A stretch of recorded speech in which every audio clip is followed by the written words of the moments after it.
नमस्कार, स्वागत है आपका करियर रेडीनेस पर। और दोस्तों इस वीडियो में हम लेकर आए हैं सेमेस्टर 5th यानी कि जो बीए सेमेस्टर 5th है, इकोनॉमिक्स सब्जेक्ट जो कि मेजर पेपर है जिसका नाम है introduction to international trade, development economics and public economics. ये हालाँकि 3 सब्जेक्ट है जिसको एक सब्जेक्ट बनाकर आपके सामने रखा गया है।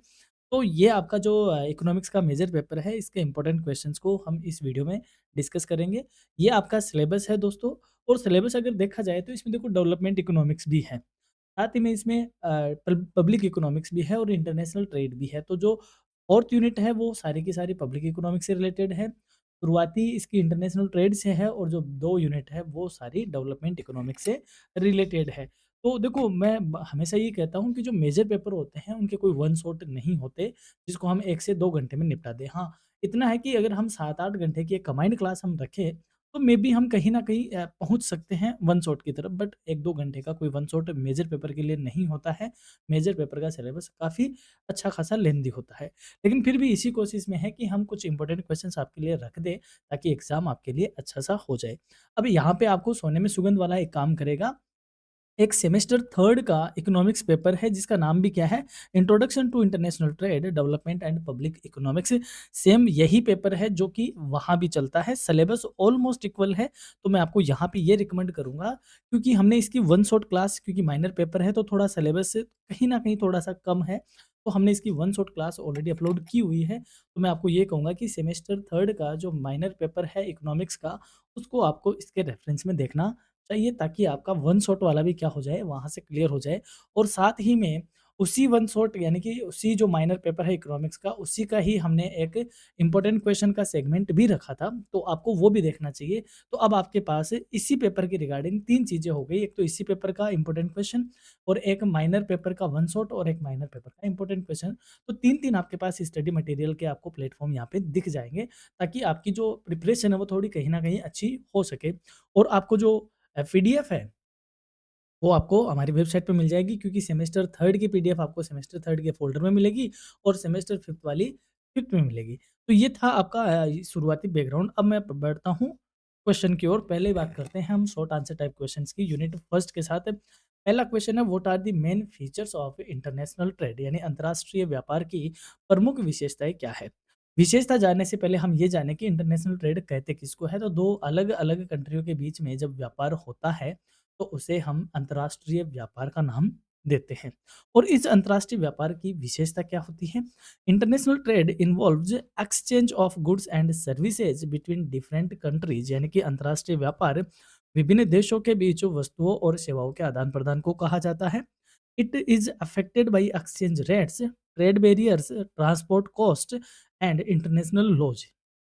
यह विनिमय दर से, व्यापार अवरोधों से, परिवहन लागतों से और अंतर्राष्ट्रीय नियमों से प्रभावित होता है।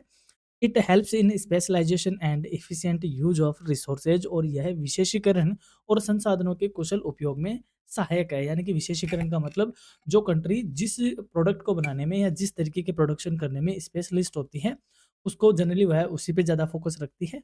और साथ ही में अपने जो रिसोर्सेज है उनका वह सही ढंग से एफिशिएंट यूज़ करते हुए क्या करती है, प्रोडक्शन करती है। तो ये भी इसकी क्या है, कुछ विशेषताएँ हैं। तो इंटरनेशनल ट्रेड की विशेषता क्या है? पहली बात तो ये अलग-अलग कंट्रीज़ के बीच में होता है और वहाँ पे गुड्स और सर्विस का क्या होता है, एक्सचेंज। सेकंड चीज़, ये एक्सचेंज रेट से डिफ़र होता है या यूँ कहें अफ़ेक्ट होता है क्योंकि जैसे यूएस डॉलर और रुपीज़ है तो इन दोनों के बीच में एक्सचेंज रेट होगी।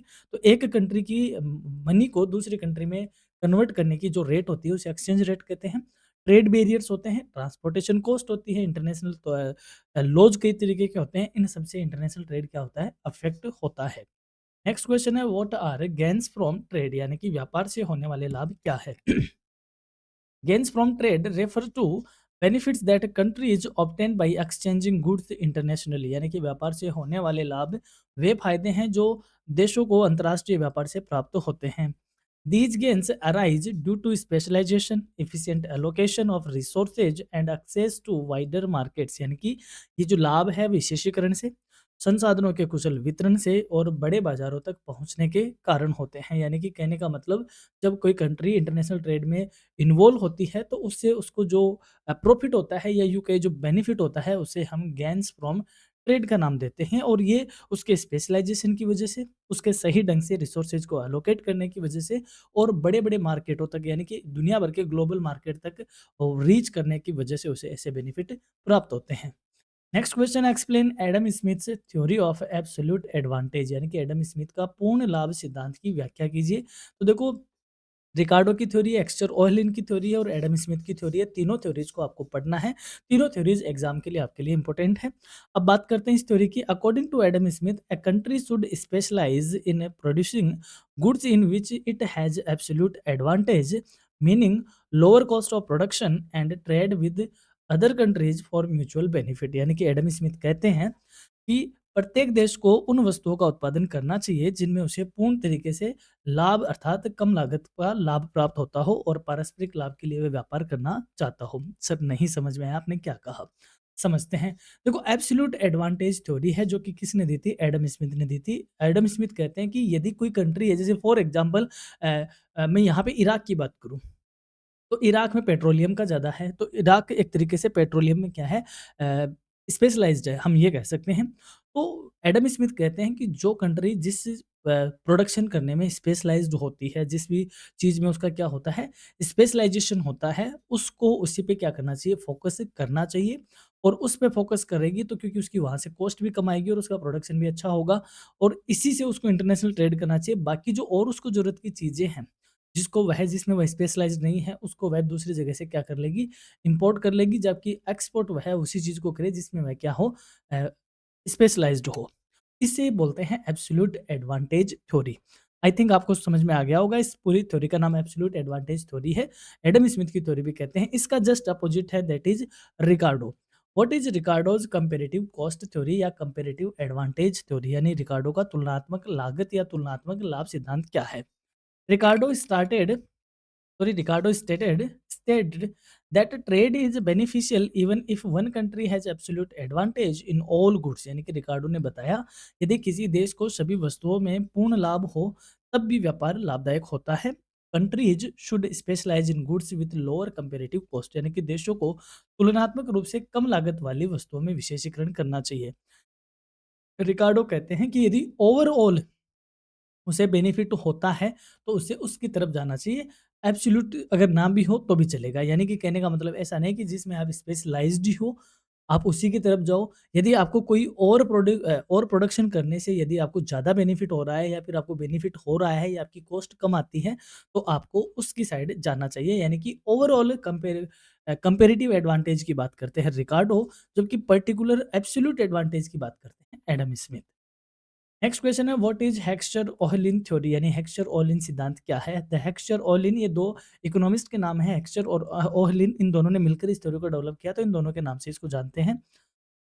The Heckscher Ohlin theory states that a country exports good that use its abundant factors intensively and imports goods using scarce factor. यानी कि इस सिद्धांत के अनुसार कोई देश उन वस्तुओं का निर्यात करता है जिनमें उनके उसके प्रचुर कारकों का अधिक उपयोग होता है और दुर्लभ कारकों वाली वस्तुओं का वह क्या करता है, आयात करता है। इस थ्योरी का जो कोर है वो ये है समरी में कि जैसे मान लो जो चीज़ अपने पास लोकली है हम उसका क्या करते हैं, प्रोडक्शन करते हैं और जिसका प्रोडक्शन करेंगे उसी को क्या करेंगे, एक्सपोर्ट करेंगे।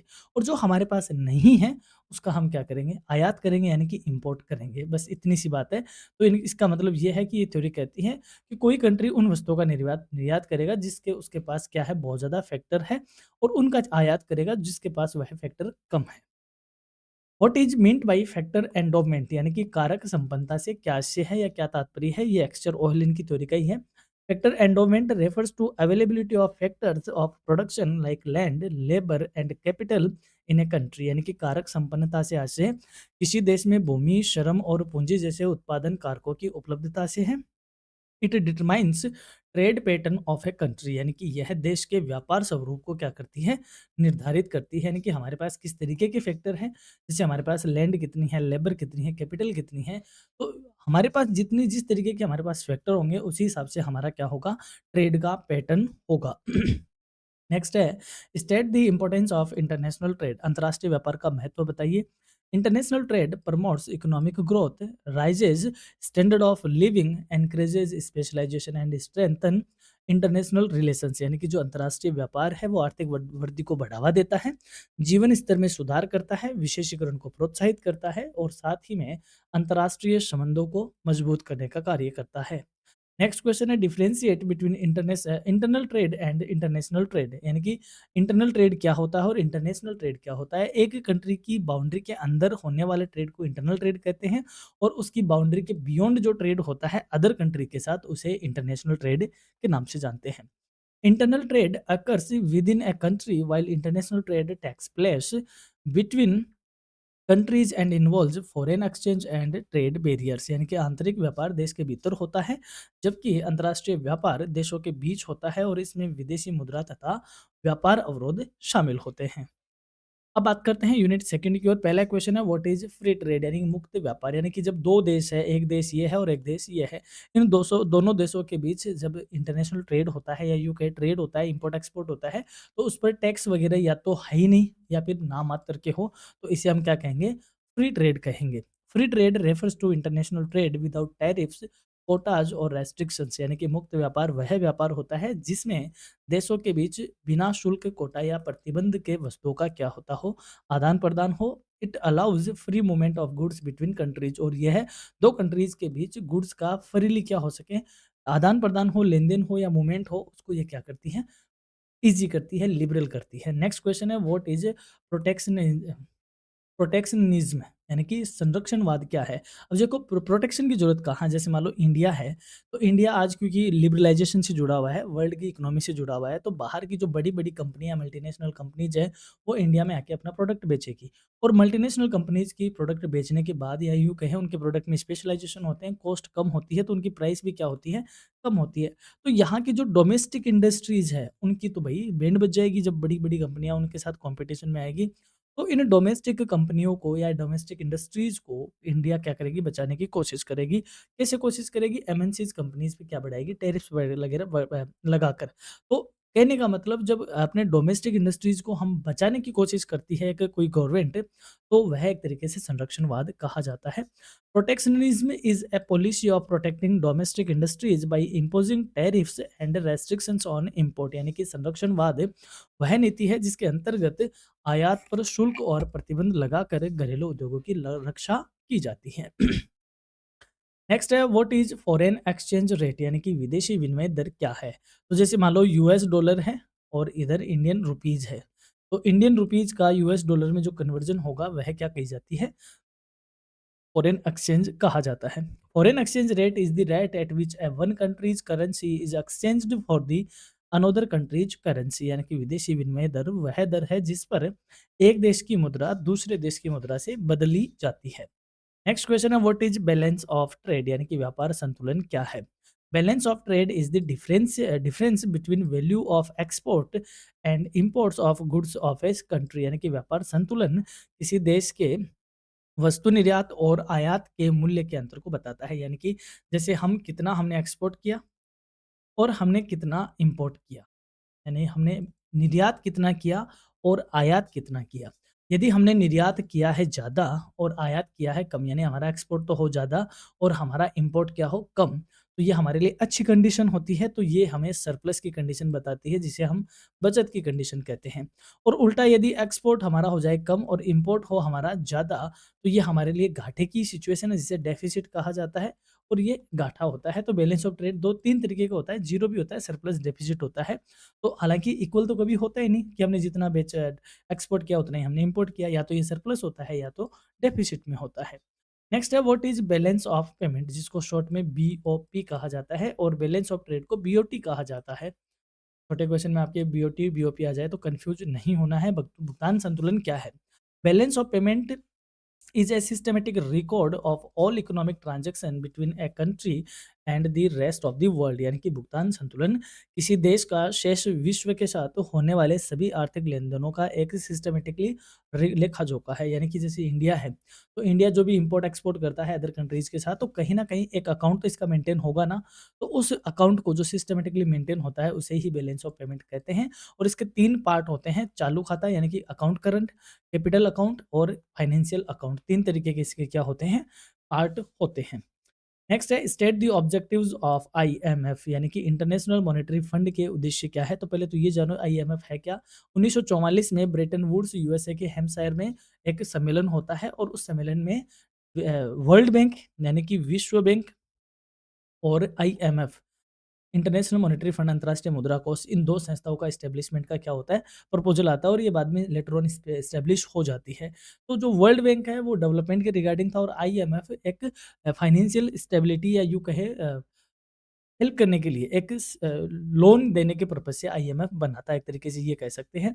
IMF aims to promote international monetary corporation, exchange rate stability and balance growth of world trade यानी मैंने गलत बता दिया, वर्ल्ड बैंक लेंडिंग के पर्पज़ से था और आईएमएफ इन सब के पर्पज़ से था कि आईएमएफ का उद्देश्य क्या था? अंतर्राष्ट्रीय मौद्रिक सहयोग बनाना, विनिमय दर की स्थिरता लाना और वैश्विक व्यापार में संतुलित विकास को क्या देना? बढ़ावा देना, ये आईएमएफ के उद्देश्य हैं।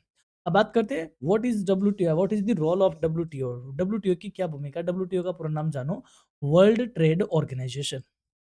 World trade organisation world trade organisation बना था 1995 में और उसके पहले इसकी जगह चलता था गैट यानी कि general agreement on tariff on trades यानी कि ये करके एक संस्था चलती थी जो कि 48 में स्टैब्लिश हुई थी और इसको 1994 में बंद करके 1995 से डब्ल्यूटीओ क्या हो गया, उसकी जगह आ गया। तो डब्ल्यूटीओ का क्या रोल है? WTO promotes free and fair international trade by reducing trade barriers and resolving trade disputes यानी कि जो डब्ल्यूटीओ है वो व्यापार अवरोधों को कम करके और विवादों का समाधान करके मुक्त और निष्पक्ष व्यापार को बढ़ावा देने का काम करता है। What is world bank? विश्व बैंक क्या है? World bank provides financial and technical assistance to developing countries for economic development यानी कि जो विश्व बैंक है वो विकासशील देशों को आर्थिक विकास के लिए वित्तीय और तकनीकी सहायता प्रदान करता है। अब हम बढ़ते हैं यूनिट 3 की ओर जो कि इकोनॉमिक ग्रोथ और डेवलपमेंट से रिलेटेड है। पहला क्वेश्चन है व्हाट इज इकोनॉमिक ग्रोथ? आर्थिक वृद्धि क्या है? Economic growth refers to a long term increase in real national income और आउटपुट ऑफ ए कंट्री यानी कि आर्थिक वृद्धि से आशय है किसी देश की वास्तविक राष्ट्रीय आय और उत्पादन में दीर्घकालीन वृद्धि का होना। It is usually measured in terms of increase in real GDP over time यानी कि इसे सामान्यतया वास्तविक जीडीपी में कितनी वृद्धि हुई उसके तौर पे इसे मापा जाता है। यानी कि कहने का मतलब क्वांटिटेटिव जो डेवलपमेंट होता है, क्वांटिटेटिव टेटिव जो डेवलपमेंट होता है किसी कंट्री का यानी कि उसकी जीडीपी का बढ़ना, तो हम इसे कहेंगे इकोनॉमिक ग्रोथ हो रही है। और अब बात करें इकोनॉमिक डेवलपमेंट की तो आर्थिक विकास क्या है? Economic development includes economic growth along with improvement in living standards, health, education and reduction of poverty and inequality in an economy यानी कि आर्थिक विकास का मतलब होता है आर्थिक वृद्धि तो होना ही होना, यानी कि जीडीपी आदि चीज़ों का तो बढ़ना यानी क्वांटिटेटिव डेवलपमेंट तो होना ही होना, साथ ही में जीवन स्तर का सुधार होना या जीवन स्तर का ऊँचा उठना, स्वास्थ्य सुविधाओं में सुधार होना, शिक्षा में सुधार होना, गरीबी में कमी होना, असमानता में कमी होना। अगर इस तरीके का विकास होता है तो उसे हम आर्थिक विकास कहते हैं। तो इसलिए हम कह सकते हैं कि जो इकोनॉमिक ग्रोथ है वो इकोनॉमिक डेवलपमेंट का ही क्या है, एक पार्ट है। इकोनॉमिक डेवलपमेंट क्वालिटेटिव डेवलपमेंट की बात करता है, वहीं इकोनॉमिक ग्रोथ क्वांटिटेटिव डेवलपमेंट की बात करता है। नेक्स्ट यही क्वेश्चन है differentiate between economic growth and economic development. आर्थिक विकास और आर्थिक वृद्धि में अंतर बताओ। Economic growth is quantitative increase in income while economic development is a qualitative improvement in overall socio economic conditions of people यानी कि आर्थिक वृद्धि आय में मात्रात्मक वृद्धि को दर्शाती है जबकि आर्थिक विकास लोगों की सामाजिक आर्थिक स्थिति में गुणात्मक सुधार को दर्शाने का काम करता है। नेक्स्ट है mention factors affecting economic growth. आर्थिक विकास को आर्थिक वृद्धि को प्रभावित करने वाले कारक कौन से हैं? यानी कि जो इकोनॉमिक ग्रोथ है वो किन किन कारकों से प्रभावित होती है? Major factor affecting economic growth include capital formation, human resources, technological progress, natural resources and political stability. यानी कि जो आर्थिक वृद्धि है वो प्रभावित होती है पूंजी निर्माण का क्या सीन है, मानव संसाधन किस तरीके का है देश में, तकनीकी प्रगति कैसी है और उस देश में प्राकृतिक संसाधनों की क्या उपलब्धता है, साथ ही में राजनीतिक स्थिरता की क्या सिचुएशन है। ये सारे फैक्टर अफेक्ट करते हैं किसी भी कंट्री की इकोनॉमिक ग्रोथ को। What is Louis theory of development यानी लुइस का विकास सिद्धांत क्या है? तो लुइस की जो थ्योरी है उसे लुइस टू सेक्टर मॉडल के नाम से भी जानते हैं। लुइस ये कहता है कि जैसे मान लो ये एग्रीकल्चर है और इस एग्रीकल्चर में लेबर काम करती है, तो शुरुआत में क्योंकि जो डेवलपिंग कंट्रीज़ होती है वो एग्रीकल्चर डोमिनेटेड होती है, तो वहाँ पर इंडस्ट्रीज़ कम होती है, लेबर ज़्यादा होती है, तो वहाँ पे यदि लेबर इंडस्ट्री खोली जाए और इस सरप्लस लेबर को जो कि एग्रीकल्चर में एक्स्ट्रा ही है, इसको यदि हम इंडस्ट्रीज़ में शिफ्ट कर दें, तो इससे क्या होगा? इससे प्रोडक्शन में सुधार होगा और इकोनॉमिक डेवलपमेंट होगा। इस तरीके का जो मॉडल दिया था, वो लुईस ने दिया था, जिसे टू सेक्टर मॉडल के नाम से जाना जाता है। Lewis theory explains economic development by transferring surplus labour from traditional agricultural sector to modern industrial sector, यानी कि जो लुईस है, वो लुईस का ये सिद्धांत है आर्थिक विकास का, उसमें वो व्याख्या करते हैं कि कृषि क्षेत्र से जो एक्स्ट्रा या अधिशेष श्रम है, उसको आधुनिक औद्योगिक क्षेत्र में स्थानांतरित करने का काम करता है या करने की बात करता है। व्हाट इज बैलेंस्ड ग्रोथ, यानी संतुलित विकास क्या है? Balanced growth refers to simultaneous and proportionate development to all sectors of the economy to avoid bottlenecks and imbalance, यानी कि संतुलित विकास का अर्थ है कि अर्थव्यवस्था के सभी क्षेत्रों का एक साथ और अनुपातिक विकास करना ताकि असंतुलन पैदा ना हो, यानी कि जो इकोनॉमी है उसके 3 सेक्टर होते हैं, एग्रीकल्चर, इंडस्ट्री और सर्विस सेक्टर। तो हर एक सेक्टर का सही ढंग से सही प्रोपोर्शन में क्या करना, ग्रोथ करना या डेवलपमेंट करना, इसे बोलते हैं बैलेंस्ड ग्रोथ। ऐसा नहीं कि हमने एक सेक्टर पे ज़्यादा फोकस कर लिया और एक सेक्टर हमारा बैकवर्ड रह गया, तो उसे हम इम्बैलेंस कहते हैं। नेक्स्ट क्वेश्चन है, what is Harrod Domar growth model? इस क्वेश्चन पे आप स्टार मार्क लगा लो, इसका आपसे बड़ा क्वेश्चन पूछा जाएगा। हेराड डोमर विकास मॉडल क्या है? हेराड डोमर कहते हैं कि कोई भी कंट्री होते हैं उसके डेवलपमेंट में कैपिटल और लेबर की ज़्यादा अच्छी भूमिका होती है। उसके बाद उसमें तीसरा जो फैक्टर होता है दैट इज़ टेक्नोलॉजिकल प्रोग्रेस। तो इन 3 सेगमेंट पे या यूँ कहें इन 3 फैक्टर पे हेराड डोमर का ग्रोथ मॉडल क्या करता है, डिपेंड करता है या इन 3 की व्याख्या करता है। Harrod Domar model explains economic growth in terms of saving rates and capital output ratio emphasising the role of investment, यानी कि यह मॉडल आर्थिक वृद्धि की व्याख्या बचत दर और पूंजी अनुपात के आधार पर करता है तथा निवेश की भूमिका पर बल देने का काम करता है। What is poverty? गरीबी क्या है? Poverty is a condition in which people are unable to fulfil their basic needs such as food, clothing, housing, health and education. गरीबी वह स्थिति है जिसमें लोग भोजन, वस्त्र, आवास, शिक्षा, स्वास्थ्य जैसी बुनियादी आवश्यकताओं से को भी क्या नहीं कर पाता, पूरा नहीं कर पाता। तो उस कंडीशन को हम पॉवर्टी कहते हैं और इस कंडीशन में जो लोग रहते हैं उसे पुअर या गरीब कहते हैं। अब हम आगे हैं यूनिट 4th की ओर, जो कि आपकी पब्लिक फाइनेंस से रिलेटेड है, पब्लिक इकोनॉमिक्स से रिलेटेड है। पहला क्वेश्चन है, व्हाट इज पब्लिक फाइनेंस? लोक वित्त क्या है? Public finance deals with the study of government revenue, expenditure, public debt and their effects on the economy। लोक वित्त सरकार की आय, व्यय, सार्वजनिक ऋण तथा उनके अर्थव्यवस्था पर प्रभाव के अध्ययन से संबंधित है। यानी कि कहने का मतलब सरकार का रेवेन्यू की सरकार के रेवेन्यू की बात करने की बात करें या सरकार के एक्सपेंसेस की बात करें या सरकार के ऋणों की बात करें, डेब्ट की बात करें, तो इन सब से रिलेटेड जो हम स्टडी करते हैं या इन सब से रिलेटेड जो पॉलिसीज़ वगैरह होती है, वो सारा सब्जेक्ट मैटर होता है पब्लिक फाइनेंस का। What is the role of government in an economy? अर्थव्यवस्था में सरकार की क्या भूमिका है? Government regulates economic activities, provides public goods, ensures social welfare, reduce inequality and promotes economic stability. यानी कि सरकार आर्थिक गतिविधियों का नियमन करती है, सार्वजनिक वस्तुएं प्रदान करती है, सामाजिक कल्याण सुनिश्चित करती है और साथ ही में असमानता कम करती है। यानी कि ओवरऑल जो वेलफेयर है, सोशल वेलफेयर है, उसकी बात करती है। सो दैट्स वाई हम कह सकते हैं कि यानी एक किसी भी इकोनॉमी में गवर्नमेंट का एक क्रूशियल रोल होता है, क्योंकि अगर गवर्नमेंट अपना इंटरफेरेंस नहीं करेगी इकोनॉमिक एक्टिविटीज़ में, इकोनॉमी में, तो जो प्राइवेट सेक्टर है वो सिर्फ बात करता है किसकी, प्रॉफिट की।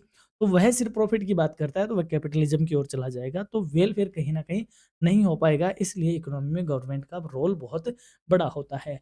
What are public goods? यानी कि सार्वजनिक वस्तुएं क्या है? जैसे मान लो आप कहते हो ना कि ये जगह तेरे बाप की है क्या? बस इसका मतलब वही है कि वो क्या है? पब्लिक गुड्स है। तो उसका मतलब क्या होता है? किसी के कंज़म्पशन करने से या नहीं करने से, यानी कि वह कलेक्टिव कंज़म्पशन से रिलेटेड होती है। उस पर सभी उसका क्या करते हैं? उपभोग करते हैं और किसी एक के उपभोग करने से वह खत्म नहीं होती।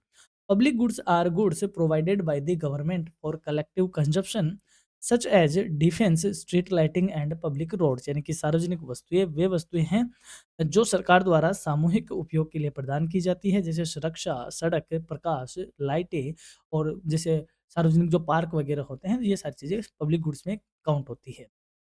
What are canon of taxation यानी कि कराधान के सिद्धांत क्या है, या ये कहे कराधान के जो मूल सिद्धांत है वो क्या है? जो एडम स्मिथ है, एडम स्मिथ, जब भी आप इकोनॉमिक्स पढ़ते हो, एडम स्मिथ का नाम आप कई बार सुनते हो। एडम स्मिथ कहते हैं कि टैक्सेशन के लिए कुछ बुनियादी सिद्धांत होने चाहिए, कुछ बेसिक प्रिंसिपल्स होने चाहिए। वो क्या है? Canons of taxation are principles suggested by Adam Smith for a tax for a good tax system, यानी कि कराधान के सिद्धांत एडम स्मिथ द्वारा बताए गए थे। जैसे it is such as equity, certainty, convenient and economic, यानी कि कहने का मतलब से एडम स्मिथ कहते हैं कि जो कराधान का सिद्धांत है, इस तरीके का होना चाहिए कि करों पर सभी का समान तरीके से भार पड़े, यानी कि ऐसा नहीं एक व्यक्ति पे आप ज़्यादा बोझ डाल रहे हो, एक पे आप कम डाल रहे हो, यानी कि करों का जो भार है उसकी इनकम या उसके जो प्रोपोर्शन है उसके अकॉर्डिंग क्या होना चाहिए, सेम होना चाहिए, निश्चित होना चाहिए, यानी कि कर देने वाले को भी पता हो कि कितना कर देना है, कर लेने वाले को भी पता हो कि क्या कितना कर लेना है, तो निश्चितता उसमें होनी चाहिए। तीसरी चीज़ कन्वीनियंस होना चाहिए, यानी कि सुविधाजनक होना चाहिए। ऐसा नहीं कि कर देने के लिए ही उसको हेडेक लेना पड़े। अगर जैसे मान लो आज मैं टैक्स देता हूँ, तो टैक्स देने के लिए भी अगर मुझे हेडेक लेनी पड़ेगी, मैं ऑफिस टू ऑफिस चक्कर लगा रहा हूँ, तो मैं कहूँगा जाने दे, नहीं देना टैक्स, ठीक है? तो कन्वीनिएंट होना चाहिए, यानी कि सुविधाजनक होना चाहिए। एंड तीसरी चीज़ इकोनॉमिक होना चाहिए, दैट मीन्स सरकार जैसे मान लो ₹100 टैक्स वसूल करती है, तो उसके लिए पीछे मशीनरी लगाती है। टैक्स ₹100 का टैक्स वसूल करने में मान लो सरकार के ₹60 खर्च हो गए, तो हुआ ऐसे टैक्स पे। कहने का मतलब आप टैक्स कलेक्ट कर रहे हो तो इकोनॉमिक होना चाहिए, मितव्ययिता होना चाहिए उसमें, ऐसा नहीं कि टैक्स कलेक्शन में ही आपका खर्चा हो गया। तो ये जो 4 सिद्धांत है बेसिक टैक्सेशन के सिद्धांत, इनको बेसिक्स प्रिंसिपल्स ऑफ टैक्सेशन कहते हैं, कैनन्स ऑफ टैक्सेशन कहते हैं। किसने दिए थे? एडम स्मिथ ने दिए थे। समानता, निश्चितता, सुविधा और मितव्ययिता। नेक्स्ट क्वेश्चन है व्हाट इज डायरेक्ट टैक्स? प्रत्यक्ष कर क्या है? देखो डायरेक्ट और इनडायरेक्ट टैक्स का आज यहाँ पे निपटा देते हैं। डायरेक्ट टैक्स और इनडायरेक्ट टैक्स क्या होता है? जैसे मान लो ये गवर्नमेंट है, गवर्नमेंट को तो चाहिए भाई टैक्स, गवर्नमेंट को टैक्स चाहिए, तो गवर्नमेंट जैसे मान लो इस एक्स पे टैक्स लगाई, सरकार ने इस पे क्या लगाया? टैक्स लगाया।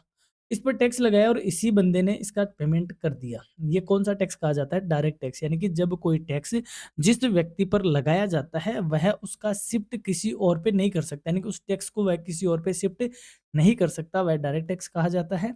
और जब कोई बंदे पे, यानी कि यहाँ पे टैक्स लगाया सरकार ने इस बंदे पे, एक बार इसने अपनी जेब से पकड़ा दिया, फिर इसने क्या किया? उस सामान को आगे बेच दिया और उसने इससे वसूल कर लिया, इसने इससे वसूल कर लिया और फाइनली यहाँ पर रमेश ने उस चीज़ का कंज़म्पशन किया और रमेश ने उस पार्ले जी बिस्किट या जो भी बिस्किट है उस पे उसने ₹5 पेमेंट कर दिए और उस पे लिखा हुआ था MRP, maximum retail value including all taxes, यानी कि कहने का मतलब टैक्स तो यहाँ पे भी दिया गया, यहाँ पे भी दिया गया, यहाँ पे भी दिया गया। लेकिन फाइनली किसने दिया था? फाइनली रमेश जी ने दिया था।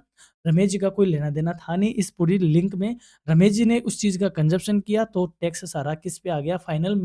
फाइनल तौर पे रमेश पे आया। यानी कहने का मतलब जब टैक्स का क्या किया जा सके, उसकी शिफ्टिंग की जा सके, टैक्स का वो हो सके, कराधान हो जाए, क्या कराधान ही बोलते होंगे इसको, टैक्स शिफ्टिंग बोलते हैं इंग्लिश में। यानी जब उस टैक्स को आप दूसरे पे शिफ्ट कर दो, तो वह क्या होता है? इनडायरेक्ट टैक्स, यानी कि देखा जाए तो रमेश ही दे रहा है टैक्स, लेकिन डायरेक्टली नहीं दे रहा, इनडायरेक्टली दे रहा है। तो ऐसा टैक्स जिसका शिफ्ट किया जा सके, वह इनडायरेक्ट टैक्स कहा जाता है और ऐसा टैक्स जिसे आप शिफ्ट नहीं कर सकते, डायरेक्ट टैक्स कहा जाता है। जैसे इनकम टैक्स, आपकी इनकम पे टैक्स लगता है, आप अपनी इनकम को दूसरे को शिफ्ट करोगे नहीं तो आपका टैक्स जाएगा नहीं। तो आपकी इनकम है, आप पे लगा और आपने पेमेंट किया, ये डायरेक्ट टैक्स कहा जाता है। Direct tax is a tax whose burden cannot be shifted to others such as income tax और वेल्थ टैक्स, यानी कि प्रत्यक्ष कर वह कर है जिसका भार दूसरों पर स्थानांतरित नहीं किया जा सकता, जैसे आयकर या संपत्ति कर, यानी जिस पर टैक्स लगता है उसी को पेमेंट करना होता है। What is indirect tax? अप्रत्यक्ष कर क्या है? Indirect tax is a tax whose burden can be shifted to others such as GST and excise duty. अप्रत्यक्ष कर वह है जिसका भार दूसरों पर स्थानांतरित किया जा सकता है, जैसे गुड्स एंड सर्विस टैक्स होता है, एक्साइज ड्यूटी होती है, अदर कोई टैक्स होता है जिसका आप शिफ्टिंग कर सकते हो, वो सारे इनडायरेक्ट टैक्स कहे जाते हैं। नेक्स्ट है व्हाट इज पब्लिक डेट, यानी कि सार्वजनिक ऋण क्या है? भाई सरकार जो लोन लेती है उसे हम सार्वजनिक ऋण के नाम से जानते हैं। Public debt refers to the total amount borrowed by government to finance its expenditure and development activities, यानी कि सार्वजनिक ऋण वह कुल राशि है जो सरकार अपने व्यय और विकास कार्यों के लिए उधार लेती है। यानी कि कहने का मतलब देखो थोड़ा सा डिफरेंट होता है गवर्नमेंट में और पर्सनल इस चीज़ में, देखो समझते हैं। गवर्नमेंट ऐसी चीज़ है जो सबसे पहले क्या डिसाइड करते हैं, अपने एक्सपेंसेस डिसाइड करती है और उन एक्सपेंसेस को कवर करने के लिए उसके बाद वह किसका सोचती है, इनकम का। तो गवर्नमेंट के एक्सपेंसेस को पब्लिक एक्सपेंडिचर कहते हैं, गवर्नमेंट की इनकम को पब्लिक इनकम कहते हैं। गवर्नमेंट की इनकम टैक्स से और नॉन टैक्स से आती है, टैक्स में डायरेक्ट और इनडायरेक्ट टैक्स आते हैं, नॉन टैक्स में कई तरीके के फाइन, फीस, स्टाम्प ड्यूटी वगैरह-वगैरह कई होती है। और एक्सपेंसेस की बात करें तो एक्सपेंसेस डेवलपमेंट के लिए भी करती है, बिना डेवलपमेंट के भी एक्सपेंसेस होते हैं, तो अलग-अलग तरीके के एक्सपेंसेस होते हैं। जब एक्सपेंडिचर ज़्यादा हो जाए इनकम के सॉरी गवर्नमेंट के और इनकम रह जाए कम, तो इस सिचुएशन को हम क्या बोलते हैं, डेफ़िसिट। क्या बोलते हैं? डेफ़िसिट, घाटा बोलते हैं और इस घाटे की पूर्ति सरकार 3 तरीके से करती है। सरकार के पास तो मशीन भी है, तो नए नोट छाप ले, न्यू नोट या न्यू न्यू करेंसी प्रिंट करके इसका पूर्ति करती है, या इसके लिए क्या ले ले, लोन ले ले, या फिर जो टैक्स रेट है उस टैक्स रेट को क्या कर दे, इंक्रीज़ कर दे। तो सरकार ना तो केवल और केवल लोन लेती है, ना ही केवल और केवल टैक्स रेट बढ़ाती है, ना ही केवल और केवल नए नोट छापती है। इन तीनों का ही मिला-जुला रूप लेती है। तो जो यहाँ पे लोन लेती है सरकार, बस इसको क्या बोल देते हैं, पब्लिक डेब्ट। और ये 2 तरीके से लिया जाता है, इंटरनल और एक्सटर्नल। इंटरनल मतलब देश के अंदर से ही लोन लेना, और एक्सटर्नल मतलब बाहर से लेना, किसी दूसरी कंट्री से लेना, कोई इंटरनेशनल इंस्टीट्यूशन से लेना। तो आई थिंक आप इसको समझ गए होंगे, गवर्नमेंट अपने एक्सपेंडिचर को और अपनी डेवलपमेंट एक्टिविटीज़ को परफ़ॉर्म करने के लिए जो उधार लेती है, उसे पब्लिक डेब्ट कहा जाता है। और इन सब के लिए यानी एक्सपेंडिचर के लिए, इनकम के लिए, डेब्ट के लिए, इन सारी चीज़ों के लिए जो गवर्नमेंट पॉलिसी बनाती है, क्या बनाती है? कोई नीति बनाती है, उस नीति को हम क्या कहते हैं? राजकोषीय नीति यानी कि फिस्कल पॉलिसी। तो यही क्वेश्चन है, what is fiscal policy? Fiscal policy refers to government policy relating to taxation and public expenditure to achieve economic stability and growth. यानी कि राजकोषीय नीति सरकार की कर तथा सार्वजनिक व्यय से संबंधित नीति को कहा जाता है, जिसका उद्देश्य आर्थिक स्थिरता और वृद्धि से होता है। उसे हम फिस्कल पॉलिसी के नाम से जाना जाता है। Fiscal policy government of India लेकर आती है। और जब सरकार ये सारे काम करती है, यानी कि इस डेफ़िसिट को पूर्ति में लगाती है, यानी कि नोट या लोन वग़ैरह लेती है, तो इससे मार्केट में मनी सप्लाई बढ़ जाती है और मनी सप्लाई को रेगुलेट करने के लिए आरबीआई को कहा जाता है, और आरबीआई मनी सप्लाई को रेगुलेट करने के लिए फिर मॉनेटरी पॉलिसी लेके आता है। तो चीज़ें इस तरीके से इकोनॉमिक्स में एक-दूसरे से इंटरलिंक्ड होती है। तो ये था अपना सेक्शन ए। अब हम बात करते हैं सेक्शन बी की, यानी कि बड़े क्वेश्चन की। तो आपको पढ़ना है, explain the main features of and importance of international trade. अंतर्राष्ट्रीय व्यापार की प्रमुख विशेषताएँ और महत्व बताइए। विद आंसर हमने यहाँ पे रखा है, बाइलिंगुअल रखा है, तो आप इस पीडीएफ से इसको पढ़िएगा। एक्सप्लेन रिकार्डोज कंपैरेटिव कॉस्ट या comparative benefit advantage theory of international trade. ये आपको पढ़नी ही है, जितनी भी 3 थ्योरी है आपके सिलेबस में, तीनों को आपको अच्छे से तैयार करना है, एग्जाम में पूछा जाएगा। हेक्सचर ऑल इन का मॉडल भी आपसे पूछा जा सकता है, ठीक है? एडम स्मिथ का पूछा जा सकता है, रिकार्डो का पूछा जा सकता है। फ्री ट्रेड के बारे में क्या आप जानते हो? संरक्षणवाद की अवधारणाओं को समझाओ, ये भी अच्छा क्वेश्चन है। और इसके अलावा एक क्वेश्चन यहाँ पे और है, ये रहा, difference between balance of trade and balance of payment. Star mark लगा लो, अच्छा क्वेश्चन है। बीओटी और बीओपी में क्या अंतर है, दोनों को समझाओ। और नेक्स्ट क्वेश्चन है, डब्ल्यूटीओ और आईएमएफ के बारे में बताओ, ये भी अच्छे क्वेश्चन है, पूछा जा सकता है। Right note on the following करके पूछा जा सकता है, डायरेक्ट क्वेश्चन आ सकता है। थर्ड यूनिट में आपसे पूछा जाता है कि इकोनॉमिक ग्रोथ का क्या कॉन्सेप्ट है और इसमें क्या डिफरेंस है, इकोनॉमिक डेवलपमेंट से क्या किस प्रकार ये अलग है। ग्रोथ देखो डेवलपमेंट का ही पार्ट होता है, ग्रोथ क्वांटिटेटिव बात करता है और जो डेवलपमेंट है वो क्वालिटेटिव एस्पेक्ट की बात करता है। नेक्स्ट क्वेश्चन है, explain the factors affecting economic growth. पूछा जा सकता है लेकिन कम चांस है इस क्वेश्चन के पूछने का। ऐसा मैं नहीं कहूँगा कि पूछा नहीं जा सकता, बट कहीं न कहीं थोड़ा चांसेस कम बैठता है, क्योंकि इंटरनेशनल ट्रेड जब हम पढ़ते हैं तो क्वेश्चन का पैटर्न अलग होता है। Explain Lewis theory of unlimited supply of labour, यानी कि जो लुईस की असीमित पूर्ति आपूर्ति है श्रम की, उस सिद्धांत की व्याख्या करो, जिसको टू सेक्टर मॉडल भी बोला गया है। तो ये भी एक अच्छा क्वेश्चन है, पूछा जा सकता है। फिर हमने ये आ गया आपकी fourth unit, explain the nature and scope of public finance. Star mark लगा लो, पूछने के चांसेस ज़्यादा है। एंड कैनन ऑफ टैक्सेशन, ये अच्छा क्वेश्चन है, आपसे कैनन ऑफ टैक्सेशन के नाम से पूछा जा सकता है, या फिर principles of Adam Smith regarding taxation, ऐसा करके भी आपसे पूछा जा सकता है। Canon of equity, certainty, convenience, economy, ये आपको 4 याद रखने ही हैं, क्योंकि ये बेसिक सिद्धांत कहे जाते हैं। Explain the physical policy and it's objective, राजकोषीय नीति के क्या उद्देश्य है, क्या होती है राजकोषीय नीति। उसी के साथ हमने सेक्शन सी में भी रखा है, बड़े बड़े क्वेश्चन रखे हैं। 4 क्वेश्चन है हर यूनिट से, 1 क्वेश्चन हमने इसमें रखा है, विद आंसर रखा है आपकी वो देखते हुए कि दोनों मीडियम के स्टूडेंट हमारे पास है, तो बाइलिंगुअल हम ये चीज़ों को रखते हैं। तो मेरा यहाँ पे ये कहना है, क्योंकि मैं पढ़ के नहीं सुना पाऊँगा सारी चीज़ें, क्लास बेवजह खामखा लंबी हो जाएगी। एरियल व्यू मैंने आपको सारा दे दिया है कि क्या होती है आपकी इकोनॉमिक्स का ये मेजर पोर्शन है। तो थोड़ा देर आए हैं, लेकिन हम आपके लिए बहुत अच्छी चीज़ लेके आए हैं। तो इसकी पीडीएफ आपको मिलेगी दोस्तों आप हमारी वेबसाइट पे, और वेबसाइट पे जैसे आप जाओगे स्टडी मटेरियल पे आप क्लिक करोगे। स्टडी मटेरियल पे क्लिक करने के बाद सेमेस्टर 5th के फ़ोल्डर में आपको ये जो पीडीएफ है, आपको वहाँ से आप एक्सेस इसको कर पाओगे। तो होप आपने क्लास को एन्जॉय किया होगा, समझ में आई होगी, कुछ पल्ले पड़ा होगा। और एग्ज़ाम के बाद मैं हमेशा आपसे कहता हूँ कि आप इधर आके कमेंट ज़रूर किया करें कि कैसा आपको बेनिफिट रहा। और छोटी-सी रिक्वेस्ट आपसे, आप वीडियो को हाइप किया करें। आप अगर वीडियो को हाइप करते हो, तो आप जैसे और भी जो स्टूडेंट हैं जिनके ये पेपर है या जो इस तरीके की क्लास का वेट कर रहे होते हैं, उनको यूट्यूब अपने आप ये क्लास पहुँचा देता है। तो कीप हाइपिंग, हाइप करते रहिए and stay tuned with your career readiness. All the best for your examination. Have a nice time, have a great day. Thank you.